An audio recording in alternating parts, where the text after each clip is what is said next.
morning, everyone, and welcome to the Philippine Association for Communication and Media Research Inc.'s online forum on critical research, a Thomasian sampler.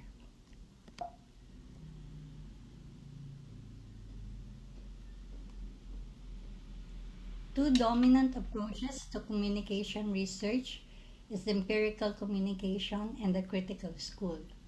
The former, which originated in the United States, has a quantitative, objective, and functional approach.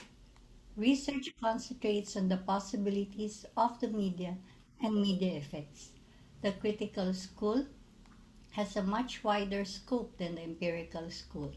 It is holistic, qualitative, and subjective. To the critical researcher, it is vital to include a theory of society, and the media is seen as a means of maintaining the status quo. This morning, we are privileged to have the team of Dr. Joyce Ariola presenting a more focused view of critical theory or critical research in media communication. To get us going, let us now have the welcome remarks from our President, Dr. Fernando Paragas. Please, everyone, let us give him a warm applause. Hello everyone, magandang umaga. Medyo makumlimlim but thank you for joining us today. Ayan, welcome sa ating webinar Critical Research of Thomasian Sampler. In less than 8 months, you and I will be electing our next set of national leaders who will then chart the direction of our country in the subsequent 6 years. Understandably, our media, from the legacy to the social, are now being saturated by content from declared and prospective candidates. These candidates naturally try and put their better foot forward, but it is our responsibility to critique them and to call them out when their messages misinform and disinform. It is also our duty to understand and reveal the networks and coalitions that enable their candidacy and the dissemination of their messages. Critical research, as we will learn today, equips us with the tools necessary to fulfill these roles and responsibilities as citizens. Critical research provides us with the paradigms and approaches to expose realities and power relations that are embedded within texts and media. By revealing what is not readily evident, critical researchers alert us to concentrations of power, to imbalances of power, and to marginalization through power. In doing this, critical researchers thus get us started in questioning, contesting, and addressing power dynamics. Today, we are most fortunate to have 4 scholars who deploy the frameworks and methodologies of critical research to our collective benefit. We will hear Dr. Joyce Ariola give a brief primer on critical research. Dame Avelino will then engage us with the concept of transmediality, which pertains to the distribution of content across multiple platforms.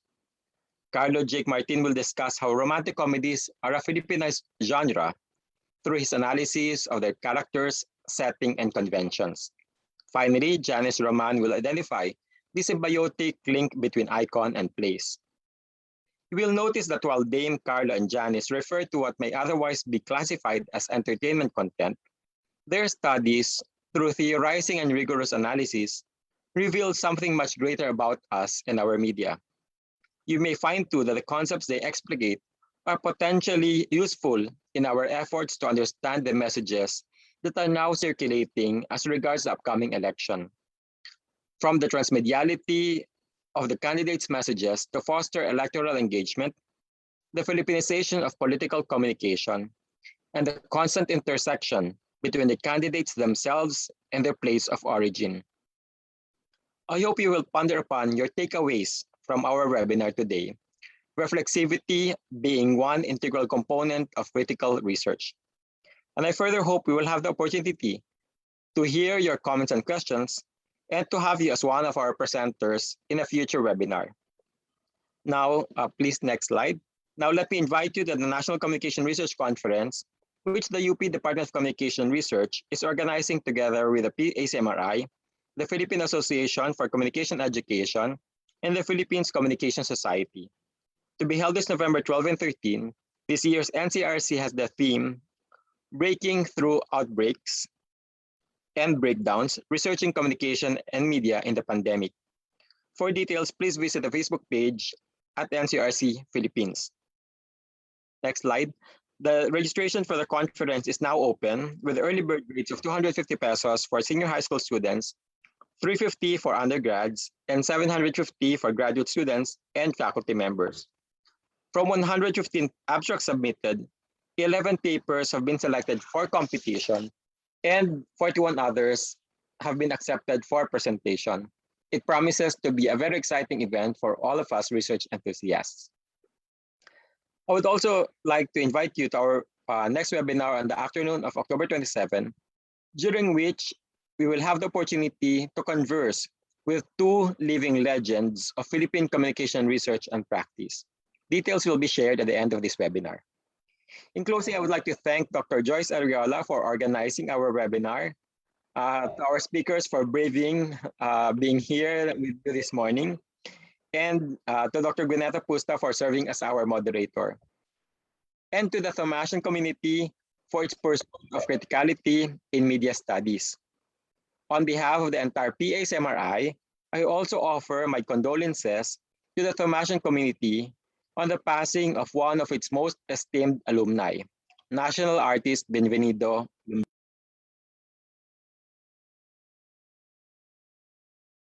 Have I been on mute? Sorry. Nakamute pala ako? Hello. Ulitin ko. 2 seconds lang po. Ah. Go on ahead po on the passing of Professor Lambera. Okay, so I'll repeat. On behalf of the entire PACMRI community, I also offer my condolences to you for the passing of one of your most esteemed alumni, national artist Benvenido Lumbera. Let me end my remarks with a quote from him on what it means to be a writer, as we researchers are. Ngayon, kapag meron ka ng pagkapasya na ito ang iyong gagamitin, kailangan kilalanan mo rin ang pagsusulat ay hindi para sa iyong sarili lamang o para sa mundo, kundi sa isang spesipikong lipunan, orientasyon sa mga spesipikong problema ng lipunang kanilang kinabibilangan. Maraming salamat sa inyong pagdalo ngayong umaga. Mabuhay at padayon sa ating lahat na mananaliksik ng bayan. Good morning everyone and a fruitful webinar this morning. Thank you.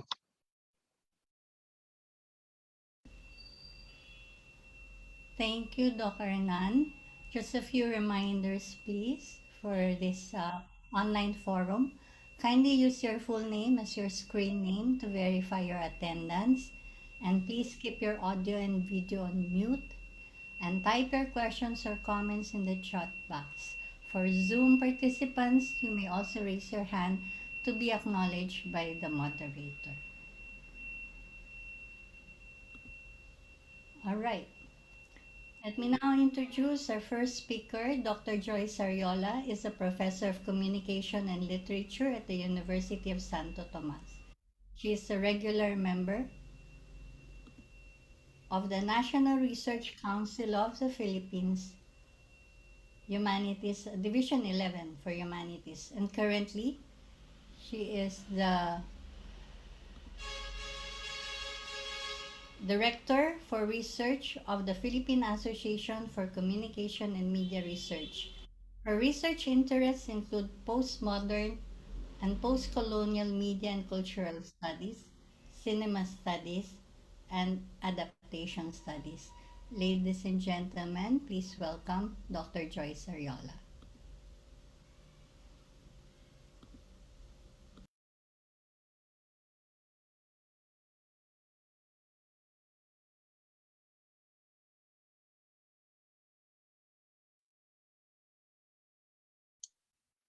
Good morning, everyone. It is my honor and privilege to present this brief primer on critical research. If I had my way, I would have given my 15 minutes to these three young scholars. However, Dr. Fernando Paragas and I agree that a brief introduction to critical research may help set the tone for the webinar and contextualize the applications that we will listen to later on.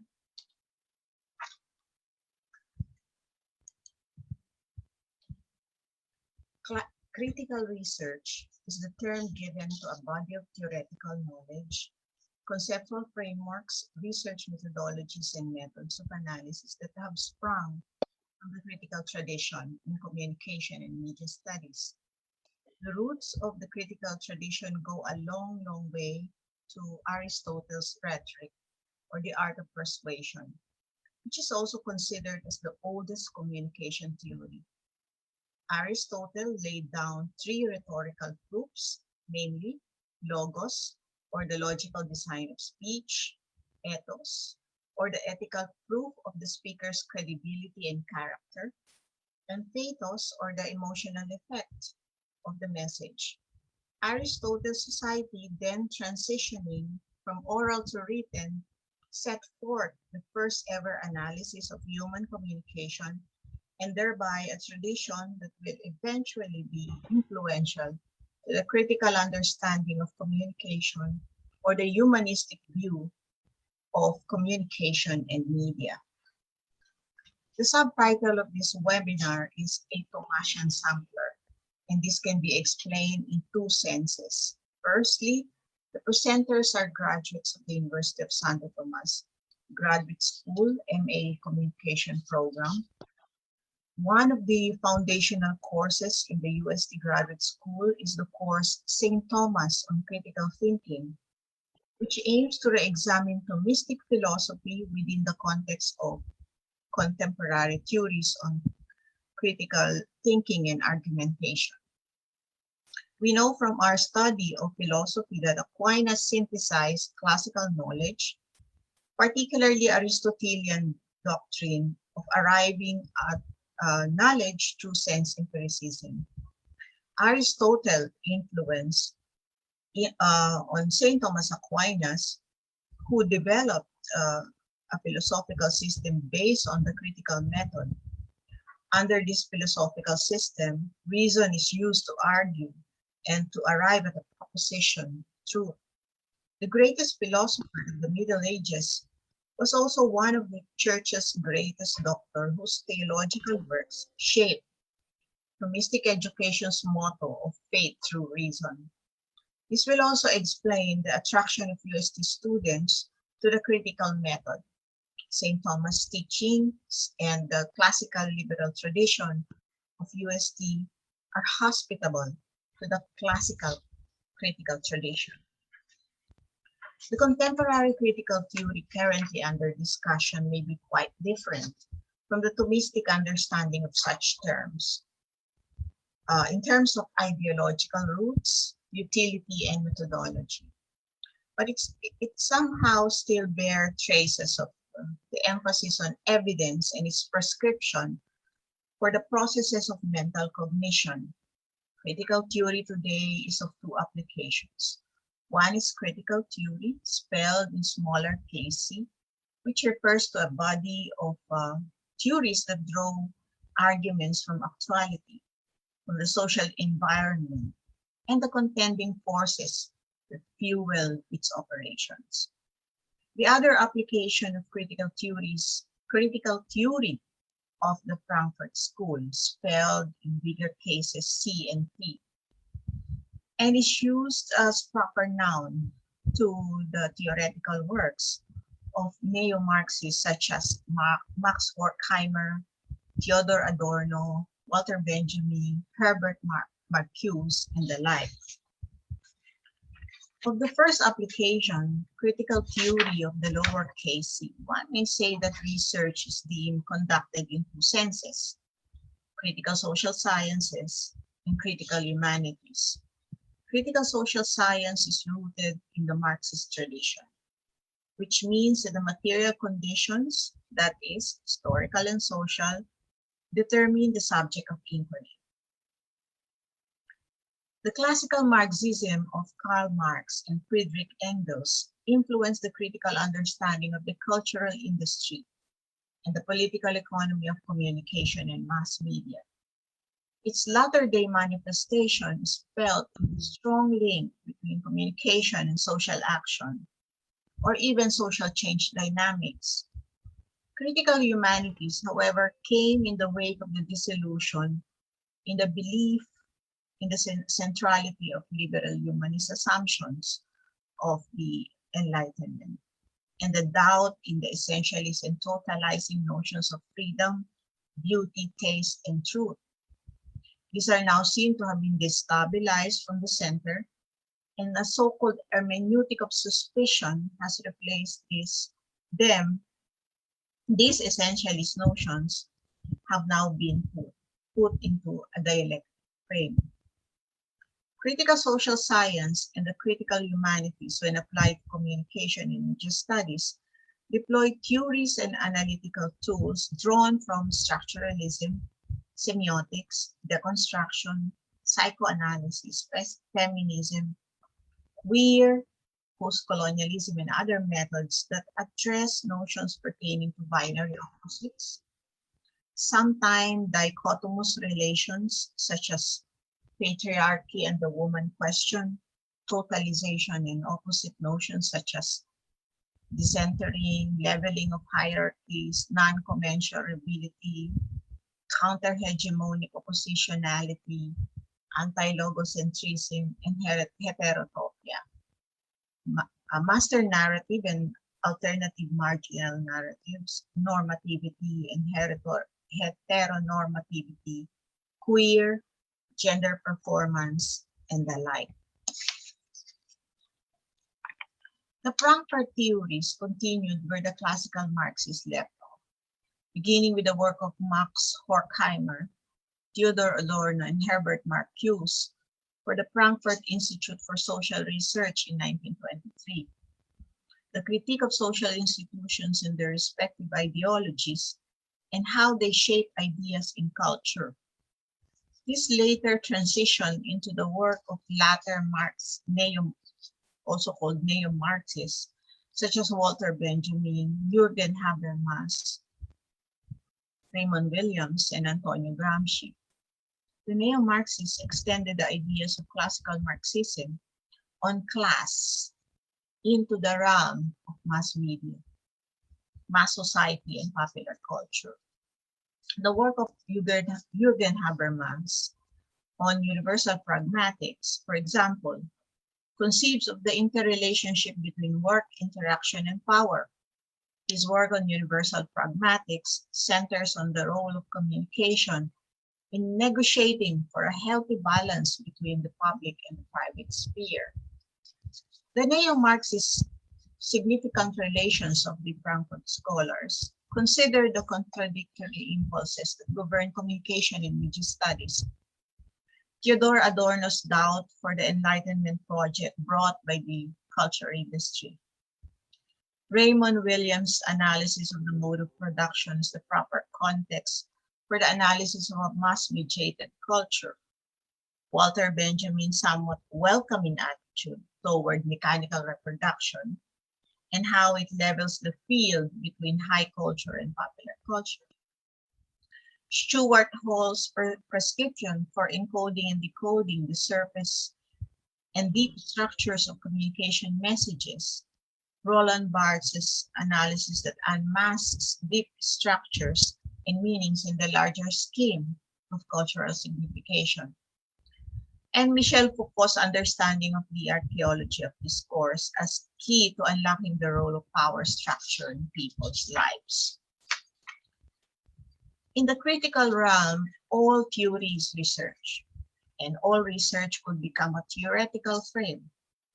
The specific frameworks that will be discussed today are contemporary applications of critical theories development over the decades. I am afraid that there would not be enough time on my part to elaborate on this. I can only point to the blurred boundaries between theory and research when it comes to the critical method. For example, Carlo Martin's use of archives drew inspiration from Foucauldian archaeology, which in turn draws from lists, structures, organizing principles, as a way to read through narrative formulas and genres that are recycled or reprised over the decades. They reveal of communal desires, capitalist conception of generic formulas that create an audience. They are the marriage of political economies and cultural economies because narrative is turned into a capitalist device, where the story itself, recycled many times over, is the selling point. Originality here is suspect. Repeatability is to inculcate nostalgia. There are also generic formulas that solidify elements repeated, reference, and recasts. Repetition is key. Repetition is primary political and economic factor. Recycling is about social surface structure that tell us more about deep structure of meanings, desires, and dreams. Archaeology and discourse are intertwined in critical research. As we dig, as we excavate, as we rummage through catalogs, archives, lists, bibliographies, we adopt the historical method. But it is more than that. Through the structuralist frames, we unravel the simply recurrent and the overtly tropological. Pattern is not the object of structuralism. Types are, and these are wellspring of meanings enough to the excavator. Janice Roman's Semiotic Analysis of Place and Hero presents films in a sort of a double signification. They can present an idea and they can be located in a fixed place. Although narrative formulas are repeated, they serve as structures of feeling, to quote Raymond Williams' phrase that point to a way of life, of making sense of an ironic place that define a simple heroic convention. Dame Avelino's theoretical framework, Genet's Transtextuality, and Bartschan's Hermeneutic of Reading Theory point to the concept of text in a flux, of deconstruction, of a post-structuralist stance, or a hermeneutic that entertains the possibility of floating signifiers. Another structuralist, Mikhail Bakhtin, would call it carnivalesque because while dialogue is its method of negotiation, it is swimming in a sort of interstitial network of possibilities. In the era of post-truth, nothing can be more trophic. Truth disappears in a word as the word is uttered. It is evanescent. It becomes more ethereal as soon as you try to pin it down. There are no two contending stories anymore. There are more betting for a position. The postmodern condition is the primary referent of a world beyond structures. And to the critical researcher, language is one's best armor. Discourse becomes central to the critical interpreter. That is why the method is also called the linguistic turn. While the qualitative researcher builds upon his or her power of description, the critic builds upon his or her power of irony. For the final subtopic that I want to address, I wish to answer the question of how critical research intersects with qualitative methods such as ethnography, narrative method, historical method, case study, grounded theory, phenomenological. Critical research also deploys qualitative methods because both critical research and qualitative methods originated from the same narrative tradition, same rhetorical tradition, same intersubjectivist tradition, and from the same interpretative model. Yet critical research, after deploying the basic notions of qualitative data analysis, which is descriptive analytic, goes up the interpretive ladder by employing higher order interpretive methods, drawing from structuralism, post-structuralism, psychoanalysis, gender, and post-colonialism. The aim of qualitative research is to expose the quality of truth.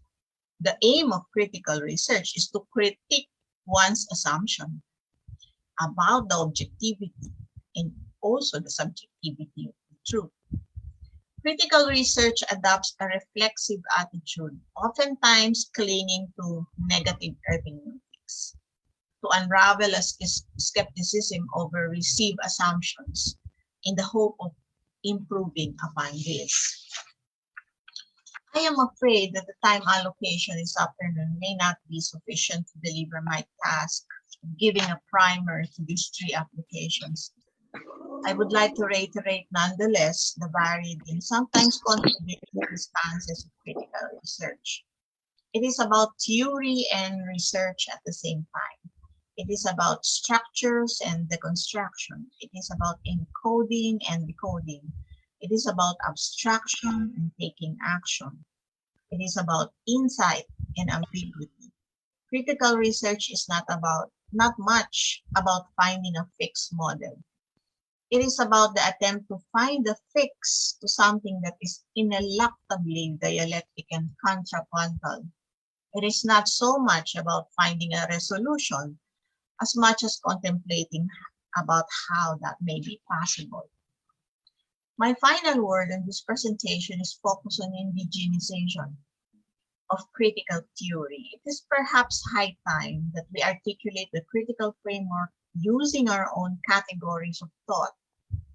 The pioneering works of Virgilio Enriquez, Prospero Cobar, Sus Salazar, Serafin Talisayon, and Herminia Alfonso should be helpful in drawing out a vernacularized critical framework.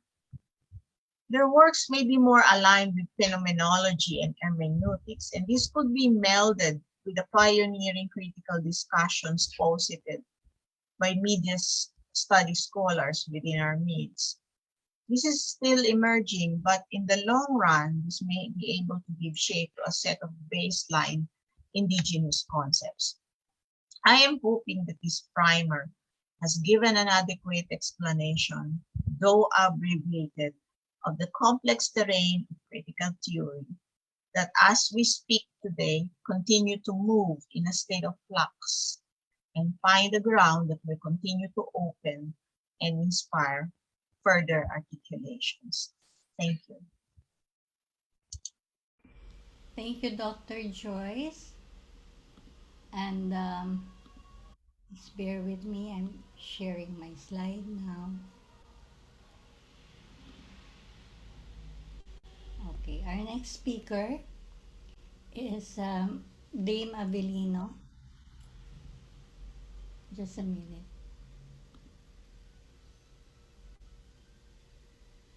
Yes, Dame Avelino is the program chair of the Department of Communication at Angeles University Foundation. Her research interests include culture, comics, film, fandom, and story worlds. She received her MA Communication at the University of Santo Tomas, and this morning we will listen to her paper presentation on utilizing negative capability and Paratextuality for Transmediation in the Grave Bandits, 2012.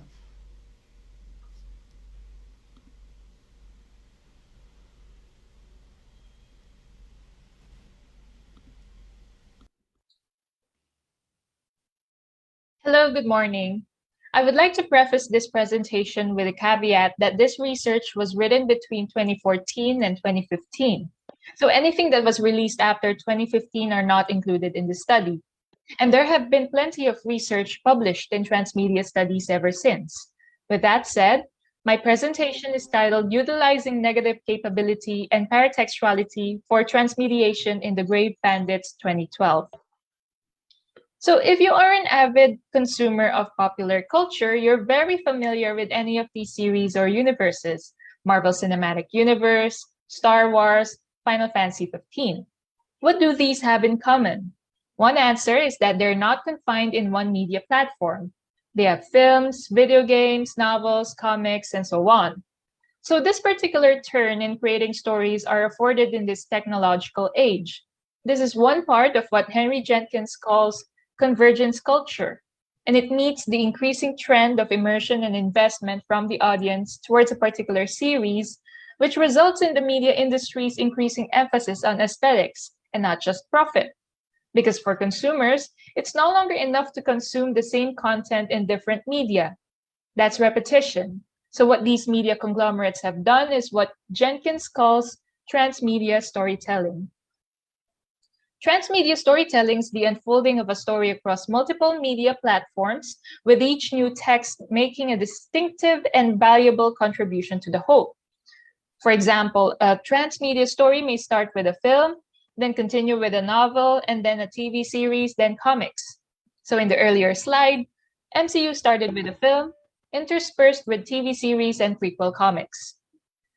So this research explored transmedia both as a storytelling technique and media practice. Transmedia isn't just used by large media corporations. It's also used in independent productions, and even in different fields. For this purpose, I analyzed how The Grave Bandits, which is advertised as the first Filipino film to adopt transmedia storytelling, attempted to apply the practice. But first, I would like to discuss the concepts and codes explored by early transmedia scholars. Transmedia as storytelling relies on intertextuality. Like Jenkins said of The Matrix, and I quote, "Layers upon layers of references catalyze and sustain our epistemophilia." But for transmedia storytelling, instead of allusions to other unrelated texts, it's the references to its own canon, told in another story, that's sustaining the audience's investment. So how to do this? By world building. World building provides the opportunity for unlimited exploration and space for fans to settle in. A storyteller charged with creating a story open to eventual transmedia expansion should be aware that while the story they're currently writing may focus on one character, a different storyteller might focus on someone completely different in a completely different era.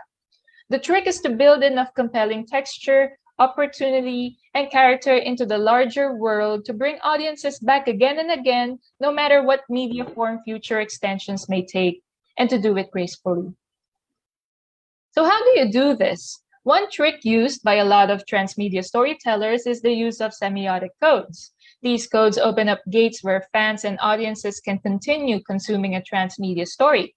Semiotic codes act like allusions that signal another separate text, which readers can choose to read if they want a richer experience. It is from this that Geoffrey Long developed the concept of negative capability, which he describes as potential plot holes of a sort, calculated and intended for the audience to notice, leaving uncertainties that will compel them to seek for answers. However, these may or may not be resolved by the creator. Negative capability is based on the narrative codes of Roland Barthes. In his structural analysis of Honoré de Balzac's short story Sarrasine, Barthes named 5 codes that emerge from the short story: hermeneutic, semic, symbolic, proeretic, and cultural. The hermeneutic code is useful for transmedia because Barthes describes hermeneutic codes as elements that call upon intertextual dialogue, which is a quality of the transmedia story. From this description, Long draws 6 hermeneutic codes that can expose the transmedial qualities of a story. These 6 hermeneutic codes are character, cultural, chronological, geographic, environmental, and ontological.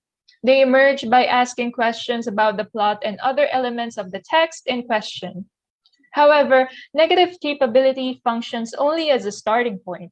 This does not mean that the gap posed by negative capability should be filled by transmedia expansion. Asking already fulfills the function. Once the gap is filled, the starting point and the end point become what Mark Ruppel calls migratory cues. There is a required presence of one connection from one transmedium to another. Meanwhile, there is also the idea of transmedia as paratexts. Gérard Genet's notion of paratexts refers to peripheral literary devices that do not contribute to the main plot of a story, but provide supplementary richness to its fictional universe. Christy Dena appropriates this in her transmedia theory and defines transmedial paratexts as those transmedia expansions that are not included in the primary progression of the narrative. They do, however, increase audiences' experience of textual depth, and immersion of the Transmedia project. In addition, Ruppel introduces what he calls as external migratory cues, a type of migratory cue in his web of transmedia links. These external migratory cues operate similarly as paratexts and function the same as how Dena has visualized in the study. Both paratextuality and external migratory cues embody the transmedia geography, which Matthias Stork defines as the virtual and physical map of marketing and promotional strategies used by transmedia producers. This includes social media, concert tours, flyers, blogs and websites, conventions, and so on. So this research overall attempted to unravel the potential transmediation of the grave bandits through negative capability and tying it with the paratextual characteristic of transmedia practice through the film's transmedia geography. To achieve this, I employed the hermeneutic analysis in exposing the possible entry points for transmediation. A reader's subjectivity is central to the accounts of interpretation, and that textual meaning is established between real readers and texts. For this, I adopted Long's negative capability, which utilized Barth's narrative codes. In addition, I explored the transmedia geography of the grave bandits in its function of marketing and promotion, and how it is affected by negative capability. I made special focus on the most used platforms, Facebook and Twitter, and identified the kinds of posts they uploaded and the relevance of the content to the film, plus the promotional strategies they utilized. A brief summary of The Grave Bandits. The Grave Bandits is a zombie genre independent film that revolves around the orphan brothers, Romy and Kiwi. It follows them, who make a living by looting at cemeteries, after which they were forced to escape from the townspeople who were fed up by their actions. The brothers ended up in an island infested with zombies. There, they met a girl named Maya, and together they hatched up a plan to escape the island. The film was written, directed, and produced by Tyrone Acierto. He and his co-producer Vanessa Olgado collaborated with Hexagon Concepts to market the film and build an audience pre-release and to manage the transmedia expansion that would follow. Several transmedia extensions surrounding the film have been outlined. Based on a hermeneutic analysis, the most number of hermeneutic codes is the character code. This implies that the film relies on its characters to establish mysteries and enigmas. For example, in the film, there's a scene where Pee-wee's photo is shown, and there's a lady in it. Who is that lady in the picture? What is her relationship with Pee-wee? Character codes manifest when a character is mentioned or hinted at, or there is an allusion to an aspect of a character. In this case, the lady in the picture is Pee-wee's mother, answered in the latter part of the film. But not all codes are answered in the film. Character code questions, such as the mention of Romy's relatives who did not appear in the film and Romy's backstory itself, they can be good fuel for further transmedia expansion. What the Grave Bandits wants to address is the question surrounding the character William Seabrook. The comic book proposal, Red Moon, would address this question. It focuses on William Seabrook and his group of researchers going to the Philippines to study about the meteorite. Apart from Red Moon, there would also be a zombie mobile game, The Grave Bandits and Zombie Pirates, which takes place after the events of the feature film. For the transmedia geography, Hexagon Concepts had outlined the DNA map in order to create an audience base for the film. There is an audience building phase, which consists of social media sites, the production blog, Twitter, and Facebook for publishing project updates and announcements.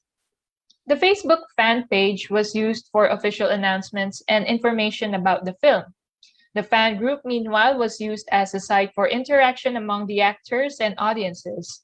The film also had a YouTube account and a website for selling tickets. It also had a status as an entry for Best Feature Film in New Wave category in the 38th Metro Manila Film Festival, which it won. Transmedia producers can utilize transmedia geography into keeping the audience's attention and maintaining their loyalty to the series. The Grave Bandits can hold the interest of its fan base by posting details about the characters of the film on the basis of its emergent negative capabilities. These tidbits can tide fans over until the next transmedia installment. One such is the Facebook page posted the art entries for the Red Moon prequel contest. Another was fan-oriented activities like weekly zombie voting contest and Weapon of Choice Fridays, both of which were popular within the community. There was also a Pinoy Zombie Survival Guide, which was released in the Facebook page and then printed as flyers during the MMFF screenings.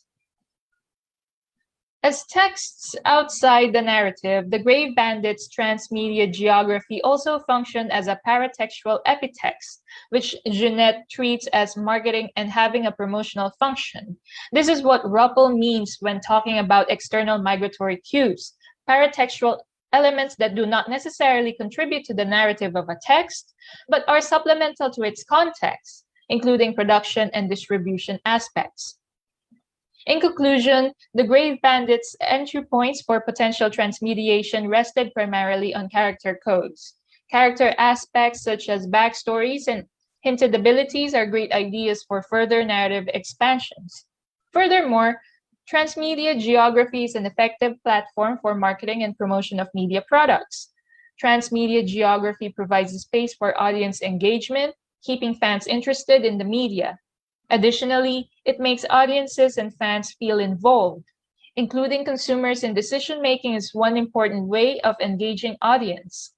Because of this, the Grave Bandits had developed a small yet solid following. Thank you very much. Thank you, Dame, for that enlightening presentation. At this juncture, we will take a break by having our picture taking. Hey everyone, salamat Doc Gwen. Please turn your camera on so we can see each other, and then I'll take screenshots which we'll post on our Facebook page. Ayan, so ayos-ayos po ng mga buhok. There are 4 panels, so marami po tayo ngayon. There are, wow, 120 participants, no? Meron po tayo 87 dito, and then over 30 naman sa Facebook.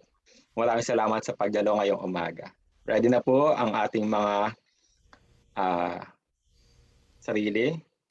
So 1, 2, 3. Sandali po . One more. 1, 2, 3. Backup shot. 1, 2, 3.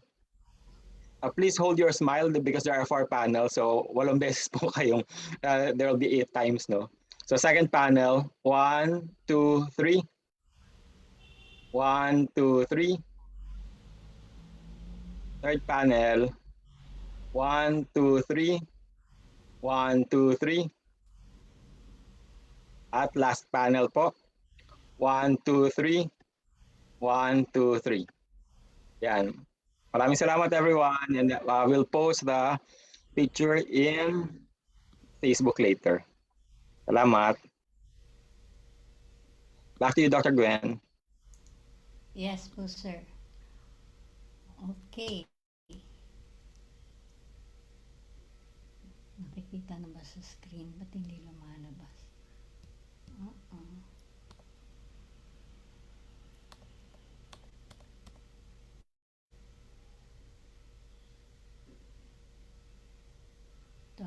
Sorry po ha.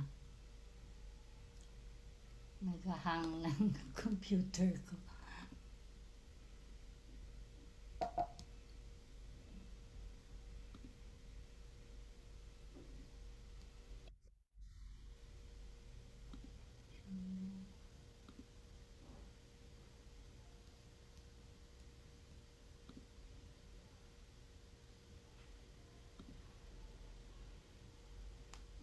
Okay.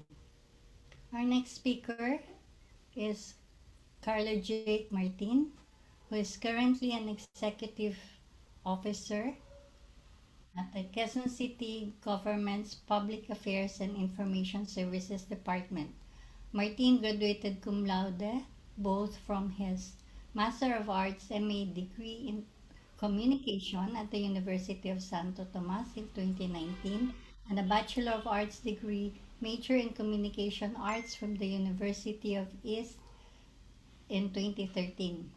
He was also a former segment producer of ABS-CBN Integrated News and Public and Current Affairs and a program researcher for the GMA News and Public Affairs. This presentation was also presented at the 2021 International Southeast Asian Media Studies Virtual Conference in February of 2021 and the 10th Asian Conference of Media Communication and AMP Film Mid-Asia in 2019, Tokyo, Japan in 2019. His research interests include Philippine culture and the arts, media archaeology, film archives, and film historiography.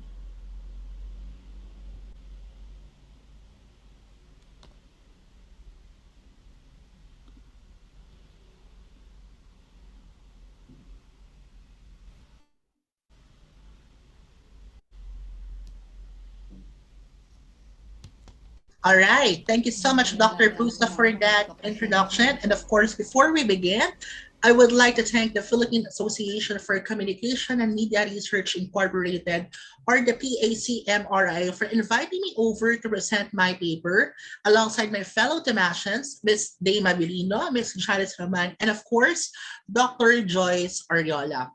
And for those of you participating via Zoom and watching us live via Facebook, a pleasant morning to all of you. It's nice to have you with us on this webinar. Today, I am going to present to you my topic, which is entitled Filipino Romantic Comedy Genre, a Study Through the ABS-CBN Film Archives. Filmmaking in the Philippines has entered a century of its history. Dalagang Bukid, premiered on the 12th of September 1919, was considered as the country's first Filipino full-length film and was top-billed by national artists Honorata Atang Dalarama and matinee idol Marceliano Ilagan. Unfortunately, Dalagang Bukid, along with other 350 films that were produced before the Pacific War, were heavily damaged, while only 6 nitrate films, Diwata ng Karagatan, Zamboanga, Giliw Ko, Tunay na Ina, Pakiusap, and Ibong Adarna survived thereafter.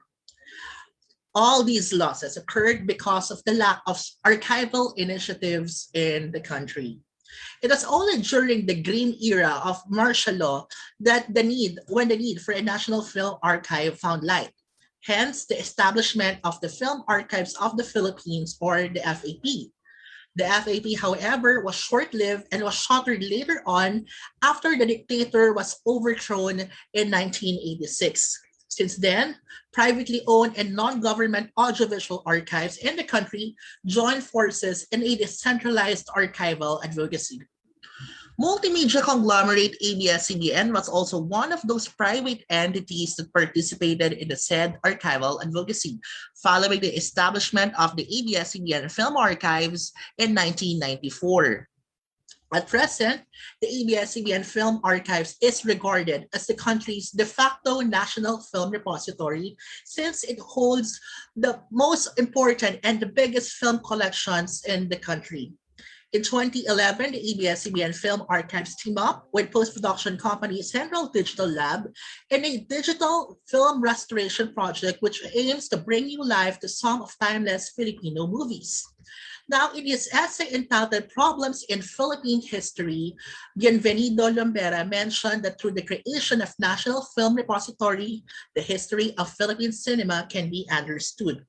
Much has been written about the film archives in Western scholarship, but the scarcity of discussion in Philippine context is quite apparent. Hence, this dearth is what this study aims to fill in. Now, so my study was primarily guided by the digital media archaeology. But what is digital media archaeology? Media archaeology begins with the archives, says Dr. Yussi Parika, one of the proponents of media archaeology and the author of the groundbreaking book, What is Media Archaeology? Now, media archaeology suits best in tackling quite a number of challenges faced by cultural heritage and institutions such as the archives, which has progressively becoming more digital. Now, digital history scholar Joshua Sternfeld, for his part, explains that digital humanity sets its sights on the digital representation of the archival materials using the traditional humanities-based approach of selection, search, and metadata. Though entirely different, media archaeology and digital humanities share the same level of curiosity in digital archives as site of media historical study. With this in mind, media archaeology, when combined with digital humanities, bears a relatively new concept called digital media archaeology, an interdisciplinary study of the interaction of digital tools and technology with media historical research. Now, I came up with an integrated model. So as you can see here, there are three levels of contextualization. The blue circle represents the ABS-CBN film archives, which is the starting point of this digital media archaeological endeavor. The orange circle symbolizes the digital archival data retrieve, and the yellow circle signifies the Filipino romantic comedy conventions as context. Now we can also see two arcs here representing the two theories used in the study, the digital media archaeology and the semantic syntactic approach to film genre or the film genre theory by Rick Altman. The two arrows indicate the digital archival process. The upper arrow represents the search and metadata processes, wherein excavation of archival data takes place. The lower arrow represents the overall context resulting from the conjunction of digital media archaeology and film genre theory into a single mode. But this proposed model can also be applied to other studies with archives as its research locale. Conducting digital archival research is not just about seeking the right answers, but about searching for new and sometimes against the grain reading of the accepted truth. So by conducting digital archival research, this researcher consulted the list of recurring film genres as well as the catalog of surviving Filipino movies housed at the ABS-CBN Film Archives. Fortunately, the researcher gained unprecedented access to Film Archive's catalog system, or FACS. This internet film catalog website is basically the Film Archive's movie database where rich information about the provenance of the restricted film library can be scoured. Of course, after logging in, the user will be redirected to main search page where users can perform queries based on the following metadata: film title, entity name, role, genre, or year of production. Afterwards, the results will be displayed on the search results page. In this section, the list of film titles based on the researcher's search preference will be provided. On each item, there will be a film details link where users can view the metadata of each film titles. The film details pop-up page contains metadata or vital information about the film, such as its year of release, genre, topic or theme, lead and supporting actors, production company and staff, and film synopsis. At this point, the researcher should take down notes to secure a record of extant films and recurring genres. Now, given the enormous amount of metadata needed to be called from the database, the researcher opted to use Microsoft Excel as one of its main data collection tools. The archival data gathering process lasted from July 2018 until the first half of 2019. So after surveying the ABS-CBN Film Archives catalog system, the researcher found out that there are 12 known genres of surviving Filipino films deposited inside its highly exclusive vaults. These genres are being shown right now at your screens. Overall, there are 3,238 titles stored inside the ABS-CBN Film Archives since December 2019.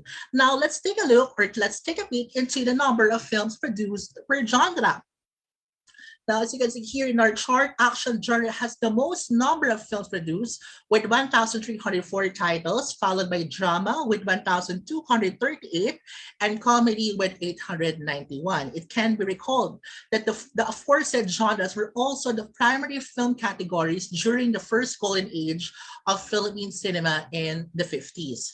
From here, we now go to the number of genre hybrids produced. As you can see here in our chart, romantic comedy enjoys a robust 347% growth from 17 films in 2000s to 76 from 2010 until the last quarter of 2018. While most leading of genre hybrids continue to taper off, the rom-com genre tells a different story as it bucks a trend. This assessment can also be linked with the insistent demand for rom-coms in the country, proof positive of which is the skyrocketing sales of rom-coms in the local movie market. Case in point, Hello, Love, Goodbye, the current Philippine box office leader, is considerably the most bulletproof claim for this assertion. Now that we've seen the trend, what's next? Of course, as media archaeologists, we have to keep digging for answers and make sense of these archival data that is being presented to us. At this point, let's delve into the structuralist orientation of Filipino romantic comedy films. Romantic comedies or rom-coms have been so prevalent in the country that it has become a staple in local movie theaters for decades. The nascent studio era gave birth to a roster of phenomenal silver screen tandems, or what we fondly call as love teams. Now, so for this genre analysis part of this study, which shows 6 Filipino rom-coms, which are representative for each decade from 1960s to 2010s. The films are as follows. For 1960s, we have Ang Daigdig Ko'y Ikaw. For 1970s, we have Pumangarap Ka't Magazine. For 1980s, we have Dear Heart. For 1990s, we have May Minamahal. For 2000s, we have Got to Believe. And for 2010s, we have Starting Over Again. The aforementioned films are recommended by the Film Archives of ABS-CBN, headlined by former Archives head Ms. Mary Del Pilar and senior archivist Mr. Ferdy Manalili. Now, their selection is arbitrary and are based on their intersubjective knowledge of the institutional context of the archives. Now, Rick Altman explains the two categories of film generic analysis, the semantic and the syntactic approaches. The widening gap between the two compels Altman to push the envelope and marry these concepts into a single framework. Now, here's what the proposed model of semantic syntactic analysis looks like. For this study, semantic components such as characters, settings, and themes are matched with the syntactic elements, specifically the narrative or plot, to provide an in-depth account of Filipino romantic comedy conventions. Of course, in order to analyze the romantic comedies, we need tools or instruments. So this study employed matrices such as character classification matrix by Ledger Grindon, setting analysis matrix by Thomas Caldwell, and Billy Murnit's 7 romantic comedy beats for the narrative analysis. Now let's take a closer look at the findings of the study. Let's begin with the characters, where the rich boy, poor girl or tandem or vis-a-vis, the ever-present strict parents, the amusing sidekicks, and the romantic rivals are the usual tropes in Filipino romantic comedies. Though most of the characters are prototypes of their Hollywood counterparts, they still showcase values intrinsic to Filipino culture. The manifestation of pervasive sense of humor is observed among characters. True enough, Filipinos are known for their resilience, and they too can still manage to laugh and smile even in the toughest of times. We now turn to settings where, according to the analysis conducted, majority of the Filipino rom-com movies were shot in Manila. This examination affirms the film scholars' observation that cosmopolitan areas are usually the favorite backdrop in romantic comedies.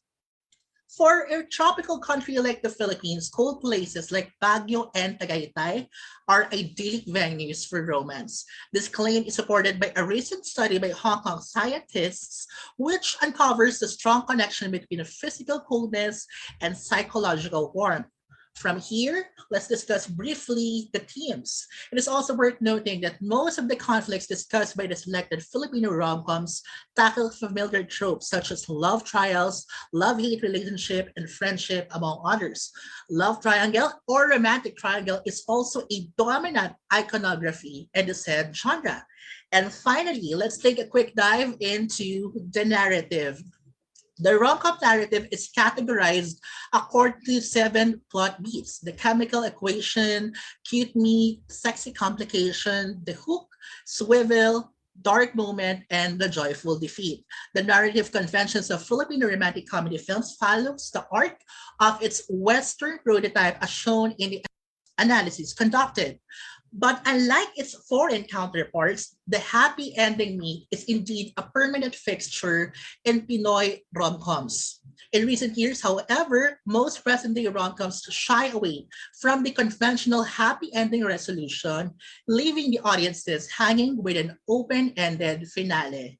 And speaking of finale, let's conclude this discussion by saying that far from its common notion of being the repository of old, forgotten, and sometimes neglected film canons and materials, the impression on archives as place of historical knowledge has been subtly gaining ground in recent decades.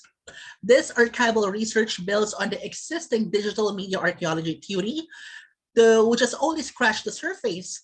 The results may also span the future studies that share the same passion as the current undertaking. Now, the findings of this study agree with the Western conditions of romantic comedy as a film genre, except, of course, to sensibilities innate to us Filipinos like panliligaw and pamamanhikan.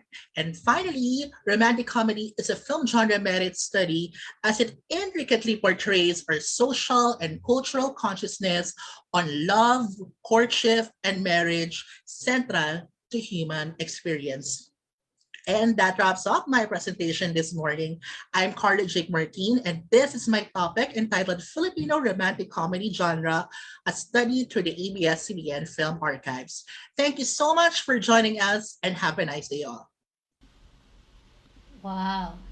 Thank you so much, Carlo, for that very informative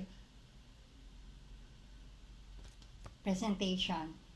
Next, we have Janice Roman, who is currently working as the managing editor for higher education at CNME Publishing Incorporated.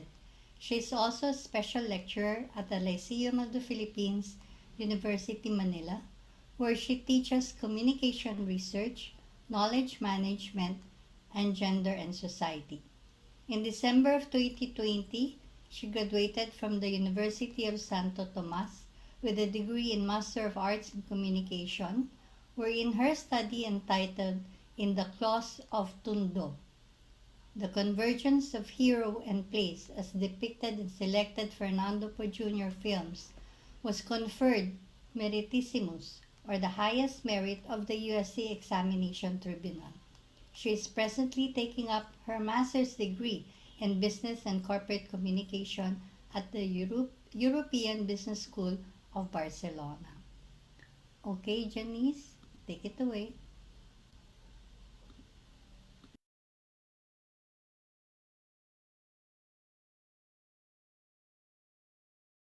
Good morning, ladies and gentlemen, especially to Philippine Association for Communication and Media Research Incorporated and all the attendees of the forum today. Having been born and raised in Tondo, Manila, I've had a good recognition of my hometown's history and people, especially to the likes of Andres Bonifacio, Emilio Jacinto, and Macario Sakay. I also became aware how Tondo-born personalities are celebrated and taken as heroes in their own ways. Two of them are the gangsters Asyong Salonga and Totoy Golem. Despite the historical relevance of Tondo in the Philippine freedom as early as the time of Andres Bonifacio, Tondo still endures the preconceived notion of being a dangerous and helpless place. This premise eventually became the motivation behind a study entitled Hari ng Tondo, the Convergence of Hero and Place in Fernando Po Jr.'s Tondo films. This was the study that I started in 2015 and finished in 2020. Individuals, subcultures, and communities borrow elements from film to make sense of their everyday experience. In films, the hero personifies a sociocultural whole and embodies a community which permits a concept of reality. Regardless of culture, an act is regarded as heroic if it shows courage, bravery, altruism, or the actions that put the hero's life on the brink of danger. While action-driven cinema relies on the figure of the hero, there is also an interrelationship between cinema and the city. In the Philippine landscape, Manila is a site and character, a space and moment, an image machine, and Tondo is the roughest section of Manila. Due to its socioeconomic reality, Tondo has also become the most presented geography in many films that commonly stress poverty, slums, and homegrown perils. City films such as Tondo films stimulate a real urban experience, wherein narratives operate through a single hero. With this, the audience experiences the film through singular identification. Fernando Poe Jr. is Philippine cinema's action hero and action movie formula, which earned him the moniker the King of Philippine Cinema. His performance served as groundwork and inspiration for the performances of other Filipino action icons, including Joseph Estrada, Ramon Revilla, Rudy Fernandez, and Lito Lapi. From more than 260 films of FPJ, 7 anchored on Tondo's geographical state. And these are Ito ang Maynila, Tondo Isla Puting Bato, Tatak ng Tondo, Iyo ang Tondo Kanya ang Cavite, Dito sa Pitong Gatang, Esing ng Tondo, and Partners. With validation from FPJ Productions, these movies were selected through the following criteria: incorporation of the word Tondo or Tundo as the movie title, and the use of actual places in Tondo as the film setting. In analyzing the 7 Tondo films, the study utilized propositions from scholars of film criticisms and urban studies. For Joseph Campbell, every hero quest possessed several basic stages and repetitive archetypes throughout heroic tales. Andre Bazan believes that showcasing reality is possible by showing reality itself through its structural depth and pre-existing relations. Bazan also mentioned that the film interpretation should be left to the audience. On the other hand, Edward Soha stressed that space can be perceived into different levels, and these are first space, second space, and third space. Meanwhile, Roland Barthes asserts that meaning operates in 2 levels of signification, and these are denotation and connotation. While it is undeniable that most studies on film are governed on Western logos, I attempted to indigenize the study on FPJ and Tondo by incorporating several local studies on hero and place. Among these scholarly works that I used, the oldest study was published in 1977 entitled Streets of Manila. In critical research, especially for films, it is essential to describe text first before looking for the structure. The study employed a qualitative research design using a film analysis rubric to describe the text for each movie. Then the content analysis matrix was used to look for structures.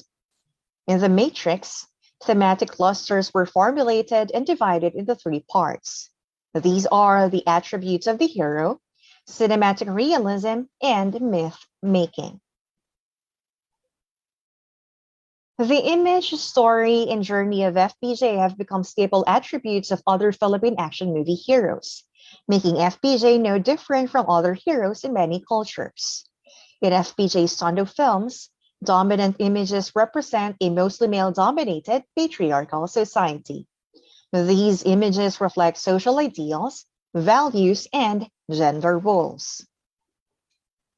FPJ's hero quest starts with the emergence of threat or danger. However, it is not always that FPJ's character is quick to respond. In fact, His humanness is amplified as he denies to heed the call for help from external forces. Being aware of the danger, he finds sense in his journey through his mentors, which are mostly female mentors. These mentors are either his mother, a mother figure, or his love interest.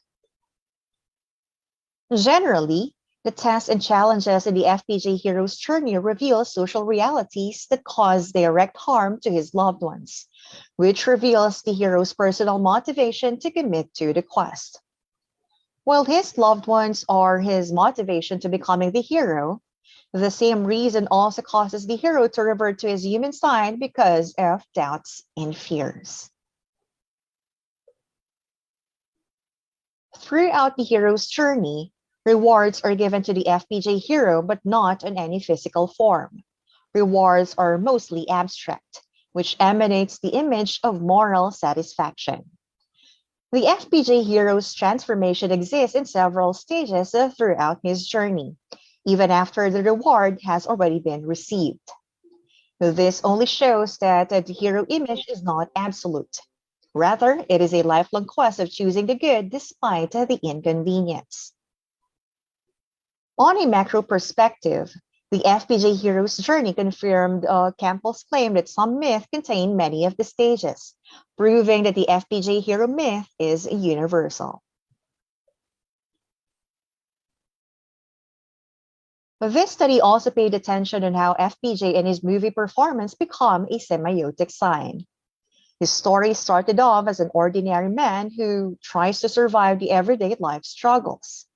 He fulfills roles and activities of a regular community member, such as being a jeepney driver, barangay captain, gang leader or member, or doing activities like dancing at a party. Fpj, being an ordinary man in his movies, goes to show that he does not instantly become a hero, nor born a hero that he is. If he is unable to transform, Fpj's travel to the hero arc will not be completed because he does not possess hero qualities yet. The hero is often being looked upon as inspiration in trying to win the everyday struggles of an ordinary man who overcame his problems and lived happily in the end. That is why the hero's transformation inspires change on a bigger scale. These elements comprise the Fpj Hero Arc. Fpj films utilize familiar sites that can be easily identified as Tondo, such as the Pitong Gatang Street in Barangay 77 of Tondo, Manila, Pista ng Santo Niño in Divisoria, Smoky Mountain, Barangay Isla Puting Bato, and some remarkable neighborhood scenes such as the images of riots and clan war that may not directly identify as Tondo, but resembles a space and place like Tondo. From its physical built environment, presented in several Fpj movies, Tondo does not only make a good film setting representing a picture of poverty and chaos, but it is also highly suggestive that Tondo is a crime-ridden place in need of a redeemer that is the Fpj hero.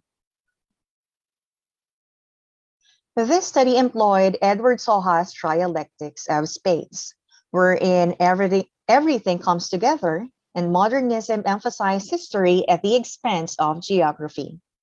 Space is composed of spatiality, sociality, and history. Soha divides space into first, second, and third space. First space is the real space, or how the physical built environment is perceived commonsensically. Second space is the imagined representational space, including the corresponding political and cultural ideologies, social attributes, and meanings. On the other hand, third space is a fully lived space, wherein the coexistence of reality and abstract, living place, and desired site takes place. In the context of the movie PACMRI, a provinciano arrives at Tondo Port in Manila. He is victimized by a pickpocket and then gets lured into a nightclub by a shady promoter. The same Provinciano becomes an easy target for Tondo con artists preying on vulnerable and wretched townsfolk. As a collective experience, Tondo is a crowded, busy, and dangerous place for outsiders. In FPJ films, Tondo is a picture and experience of social realities, which include but not limited to overpopulation, poverty, vices, crimes, gangs, killings, and injustices. The FPJ heroes' loved ones are not spared from the threats of social injustices. The constant threat of death of a loved one pushes the FPJ character to go through necessary transformation, because the danger can only be neutralized by the traits of a hero.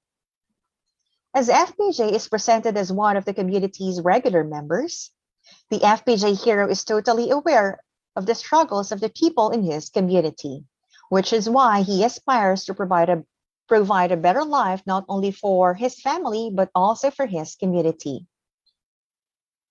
Therefore, eradicating social injustices becomes the FPJ hero's crusade in all his Tondo films.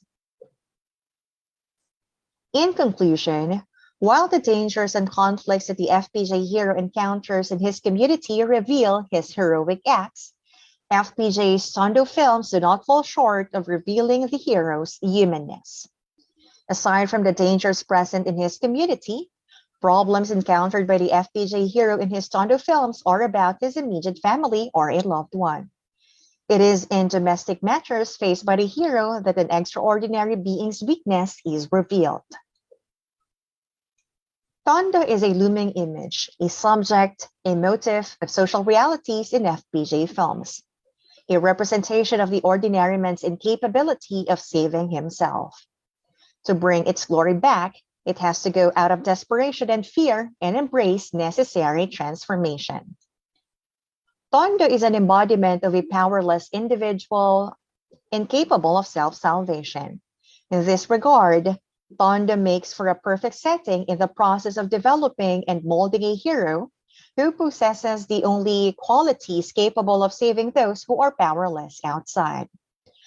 While the FPJ hero is presented as a purely selfless individual who is a moral standout, Tondo's spatiality serves as a platform for the FPJ hero to exhibit his heroic acts. While FPJ becomes Tondo's hero in his Tondo films, Tondo provided space for FPJ to transform and exhibit his heroic acts. Therefore, FPJ's performance would not be justified as heroic if without Tondo's spatiality. This is the convergence of hero and place. The study acknowledges that most elements in Philippine cinema are still governed by Western logos. The FPJ hero's performance is still rooted in the Western orientation, such as the frequent use of a pistol as a primary defense weapon, secondary to his signature bakbakan moves.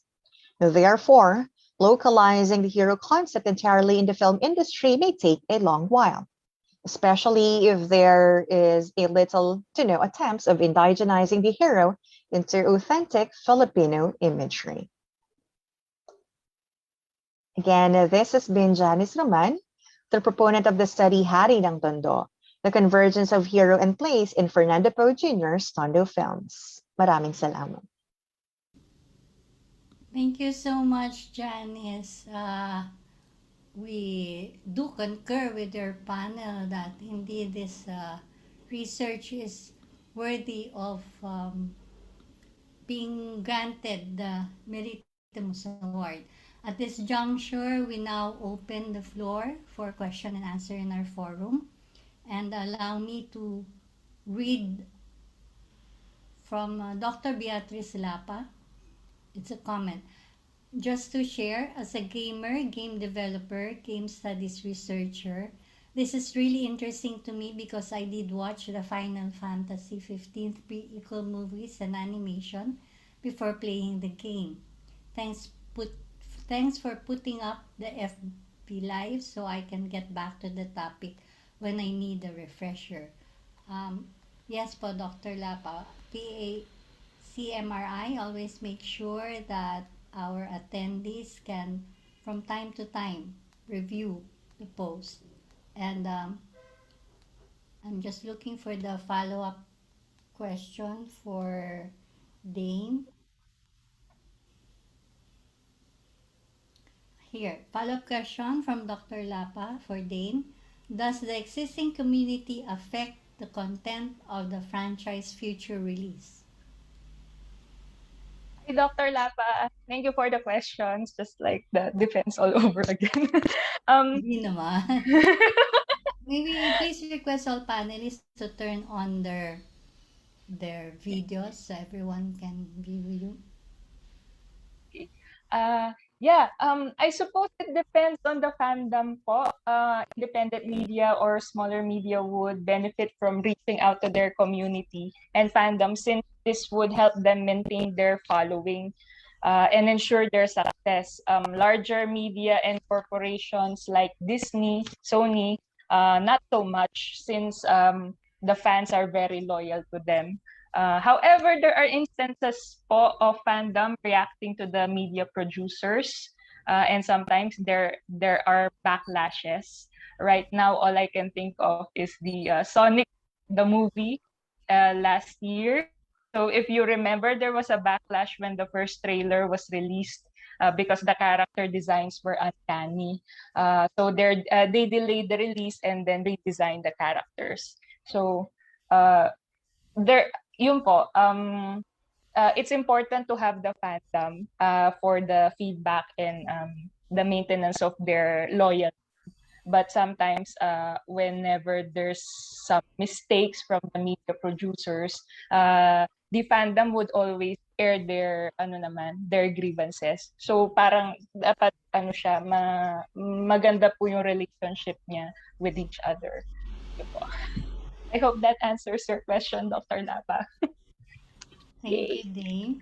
The next one is addressed to Dr. Ariola. It's from Susan Marcaida. Could you please cite some of the promising well springs from which efforts towards indigenization of critical theory may draw? My current sources are limited to critical assessment of pre-colonial literature, particularly those of regional epics, and they are a bit scarce. Okay. Thank you, Susan. We know very well the Western provenance of critical theory. This is one of our, concern with the framework. But you go by way of post-colonial. If you wish to arrive at an indigenous approach to indigenization, rather, critical theory, you go by way of post-colonial theory first. So there are several levels that you have to go through, because we need to recontextualize this theory within the context of our situation, post-colonial condition. So wherein for quite some time, several centuries, our own version of reality had been almost decimated. And so you go by way of post-colonial. I mentioned in the final slide of my presentation some of those who attempted, like Virgilio Enriquez, Su Salazar, Pantayong Pananaw. Remember that very controversial debate. Also, Kuraming wrote something of his critique of Pantayong Pananaw. You also have Serafin Telesayon, who work on knowledge management, and our very own at the UP College of Mass Communication, Herminia Alfonso. And who else? Bien Lumbera is an indigenous, batted for indigenization, and you can appropriate them. Remember, they are, as I've told you, their methods are quite more on the side of phenomenological, but then you can use that as a first step in order to get to the critical framework eventually. So maraming levels yung dadaanan pa bago tayo makarating sa critical framework. Thank you, Susan. Thank you, Dr. Joyce, for that comprehensive response. The next questions are addressed to Janice and Carlo from Doc Hernan. How does this importance of place relate to regionalism and potentially in our seeming inability to foster a national identity? I think ladies first. Naunahan ako doon, ah. Okay. On the question, how does the importance of place relate to regionalism, potentially in our inability to foster a national identity? I think in deconstructing films, place or space is an essential element in the attempt to indigenize applications of theoretical applications, such as, for example, the hero's journey, that focus on the hero image. But in this case, in my study about FPJ, it focused on the hero image of Philippine origin. The FPJ hero's journey follows the pattern of the universal hero. However, Tondo as space or place provided a platform for a Filipino figure to showcase Filipino ideologies and culture, such as the concept of bayanihan at ang pagiging haligi ng tahanan ng mga kalalakihan. Tondo as place in FPJ films also highlighted communal phenomena that are not always positive, such as the culture of chismis and pagsusugal, including riot and even clan wars. So I think the importance of place or space in the context of the FPJ movies is that we are able to see how we are like as Filipinos, even though we are all aware that the FPJ heroes journey is still governed by the Western logo. So I think that answers the question of Dr. Paragas. Thank you. Your Um, turn. All right. I think in the context of my study, settings or the milieu is considered also as the six-man character. So when we say settings or the place, I think we talk about the backdrops of these films, no. Saka and I think yun nga po, it also reflect the place or the settings also reflect the state of mind of the character, as Thomas Caldwell said. So when we say, kunyari, we've got a lot of hugot films right now, and kunyari, pag pupunta sila sa mga malalayang lugar, for example, dating called Tadhana, somehow when they go back to their respective places or to their residences, may mga natututunan silang mga lessons or may na-discover sila about themselves. So parang when they go to these places, it becomes reflexive of their struggles, 'di ba? So for me, ano siya, reflexive yung lugar sa settings when we talk about romantic comedy films. Now, sa context naman po ng archives, when we talk about national identity, I think it's very important, like what Mr. Bienvenido Lombera, or National Artist for Literature, Bienvenido Lombera said na yung creation nga, yung pagkakaroon po ng National Film Archive is necessary to the creation of our filmmaking history, kasi napakaraming bagay po tayong nakakalimutan, marami po tayong bagay na I think yun nga po, in the context of our current situation, di ba, when we talk about historical revisionism, ang dami kasing layers ng history. There's no one, di lang iisa yung layer ng history, no? So I think archives or archival study would suffice these dirt when it comes to historical studies. So yun po. Thank you, Carla and Janice. More questions. Anyone from the panel may answer. Where do phenomenology and critical theory intersect? Where do phenomenology and critical theory intersect? think, Doc Gwen, I have one slide there. I mentioned how critical theory intersect with phenomenology because of the closeness of critical theory to social action. First, the experience.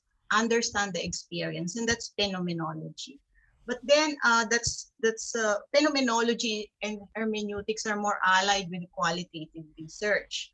So meaning you can delve on the findings of the study through descriptive and description and description and analysis. But then you go up the interpretation ladder and present a critique, which is from the perspective of all the theories that have been mentioned. So baseline, you use phenomenology. Then you go up the ladder and use the critical approach. Thank you. Thank you, Dr. Joyce. Here's a question for Janice from Susan Mercado. Would you say that FPJ characterization as a semiotic sign translate to didacticism? Is there a space for peculiarity, an exception in the character type? Thank you for the question. I think I must admit that when you analyze FPJ as the hero image in the Philippine setting, in Philippine movies, you really cannot see any difference on the hero image that we can see on the Western landscape. That is why um, it is safe to assume that we can incorporate Western footprints in the performance of the FPJ hero. But what I think when it comes to peculiarity, I think we can find here that the FPJ hero is not all powerful. He has shown different kinds of weaknesses, particularly those that show the hero's low self-esteem. There are many times in the movie wherein he needed, or there are many times in the movies or Tondo movies of FPJ wherein he needed mentors in a woman's persona because he always feels like the need to be motivated by something. And he always tries to look back on the reason or motivation why he has to go through the hero journey, why he has to change. And I think that is one of the peculiarities that we can see in the FPJ hero's journey is that women are relevant in the creation of the FPJ hero and the myth of the FPJ hero. So I think it's not always that the hero's image would need or would call for a woman's image or a woman's persona as a mentor to complete the hero cycle. And I think that is a good manifestation that we are even in the time of FPJ, the call for equality among men and women have already been attempted to be addressed, even though I think that is also an opportunity for us to dismiss that films can that film analysis is shallow. And I think when we look at that, when we look at how women become or women became a mentor for the FPJ hero, I think that highlights how we have already been accommodating the call for equality among men and women, because all throughout the Tondo films, women are the FPJ hero's mentor. Yeah, thank you.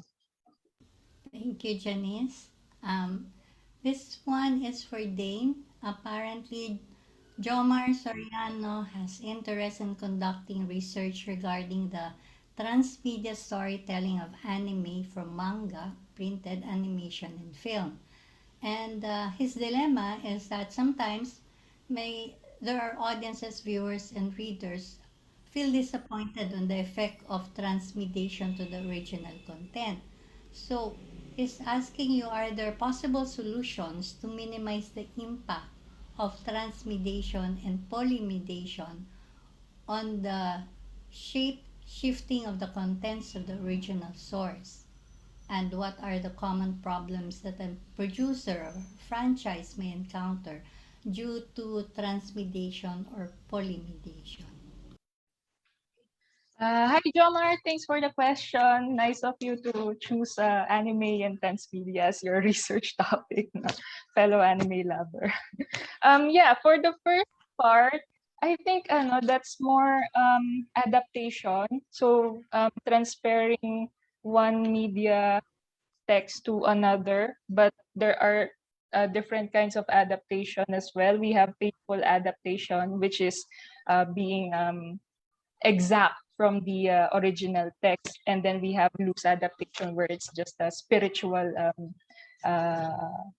there is just a parang spiritual source or yung the latter media text.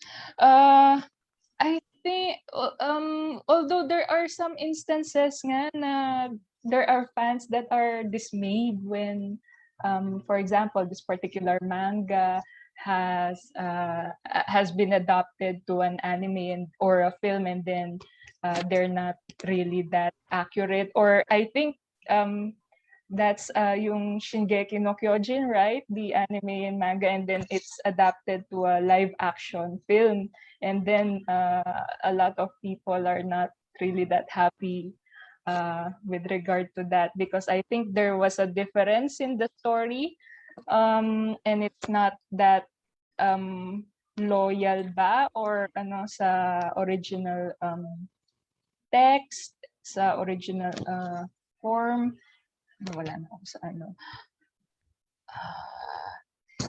So possible solutions.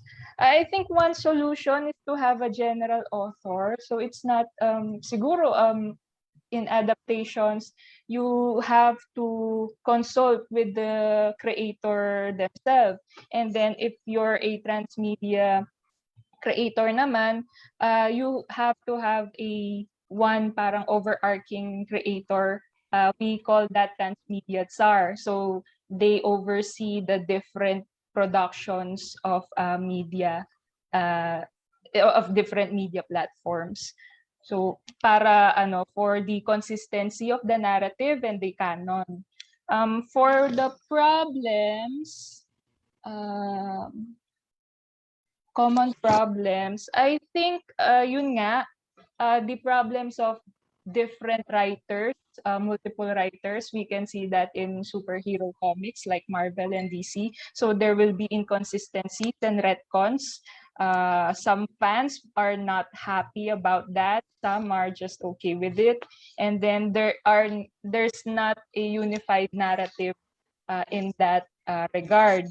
So another problem would be some transmedia may not sell well. For example, in Marvel Cinematic Universe, of course, popular mga films and even the TV series.